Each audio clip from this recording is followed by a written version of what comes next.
Hi, hello and welcome to this new series on the masks of Commedia dell'arte. In this series we're going to look at the historical background behind each mask, and we start with the servants of Commedia dell'arte. The big, colorful and rich family of servants of Commedia dell'arte is also known as the family of Zanni. So when we use the term Zanni as a generic term, small z, we indicate that all array of servants, so the lower classes in the hierarchical structure of Commedia dell'arte masks. But Zanni can also be a specific name, the name of a specific mask or character within the scenario. And that name might have variations, for instance, Zannappa or Zanfrittella, Zampolenta, or simply Zanni. But who are these Zanni? This mask, like any other mask of Commedia dell'arte, is inspired by real people. People that lived and existed in the 1500s and 1600s. So the commedianti, that is the actors of Commedia dell'arte, took inspiration from what they saw around them and from the socio-political structure of that time, and they created the masks of Commedia dell'arte. But exactly like we do today, we create characters and we write plays that are inspired by the reality of our time. That's exactly what happened in the 1500s. And the Zanni represented the lower classes, the lowest of the lowest, the lower classes. And those were, back then, in an agrarian society, were the peasants of the 1500s and 1600s. Peasants of the Po Valley, so the north and northeast area of Italy. The regions are now called Lombardia and Veneto. These masses of peasants were living in absolute poverty. They were living in extreme condition, really struggling to feed themselves and their family. These poor peasants in the countryside cannot survive, cannot find a way to feed themselves and their family. And so the only thing they can do is try to make a living in the city, in the big centers. At that point, the biggest of all, the most powerful is La Repubblica di Venezia, La Serenissima. So they move in in masses of poor peasants, move from the countryside to the big city. This big movement, this big migration brings a lot of workforce in the city. So the result is that there were a lot of Zanni, lots of servants available, and they get exploited by the merchant class of that time. The rich merchant of Venice, the rich traders who have massive trades with the East and with all the Mediterranean.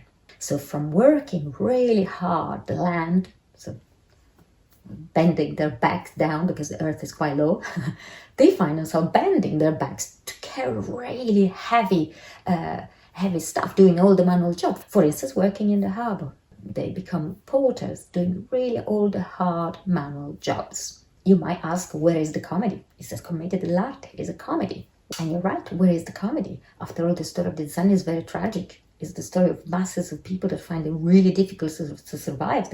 They encounter every day starvation, illnesses, violence, often war, because Europe is in the middle is constantly war at that time, in the 15th, 16th century.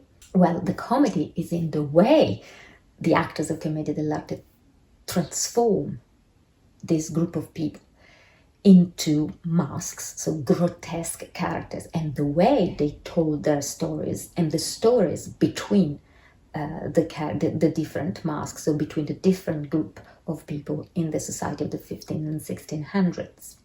So what happens is that the mask of Commedia dell'arte represent groups of socio-political groups within the society at that time, the Renaissance society of that in Italy at that time.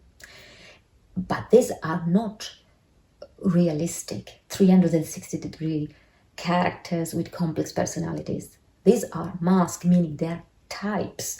So there are certain features of this group of people that are represented on stage. It's almost like putting a magnifying lens on a specific quality that this group of people have in common, and represented them on stage, and represented the relationship and the dynamic of power between this different group of people. The masters, those in power, being that economical power, for instance, and the pantalone, we will see in next sessions, in relation with the lower classes, So the servant, the Zanni of the Commedia dell'arte. What are the specific features that we see represented in a grotesque way on stage that make us laugh about this characters? Well, first of all, for the Zanni, for this type of Zanni, this very curious and naive, uneducated and a bit clumsy character, is exactly that, their naivety. They have an incredible curiosity and they are easily distracted, a bit like, let's say, a toddler. Everything is new in Venice, everything is new around them. And the major force that drives their actions is one: feed themselves, survival.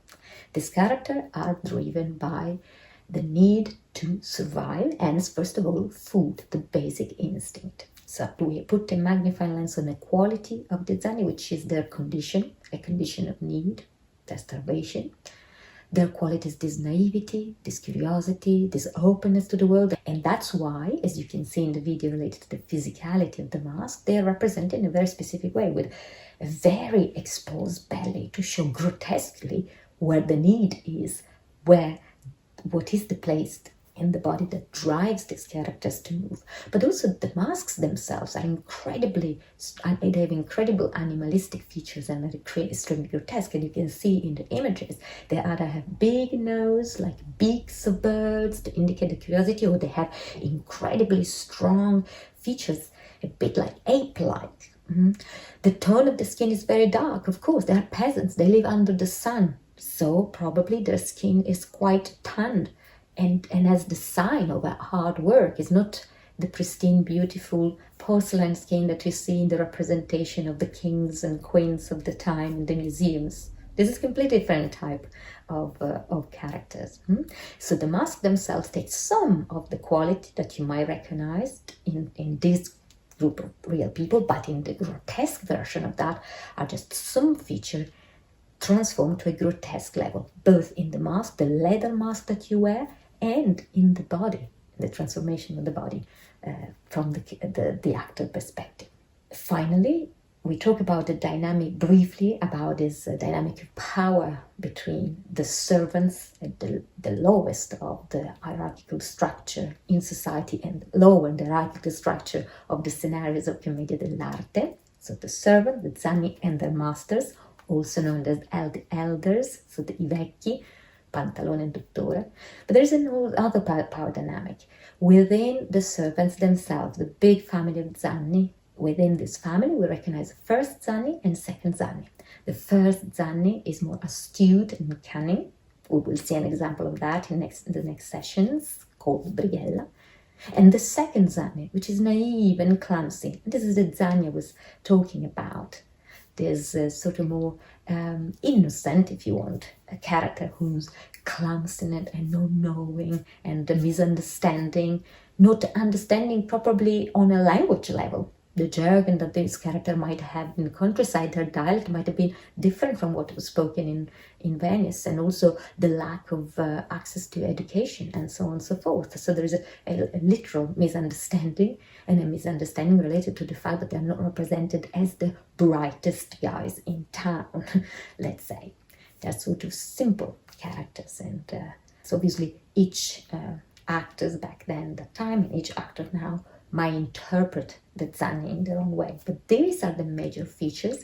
This is what these masks represent, a specific group of people in that specific society, Renaissance at that time, the specific socioeconomic group, and what they represent, and the needs that they are after, survival. And that's it for the Zanni. The next mask we're going to explore is Arlecchino.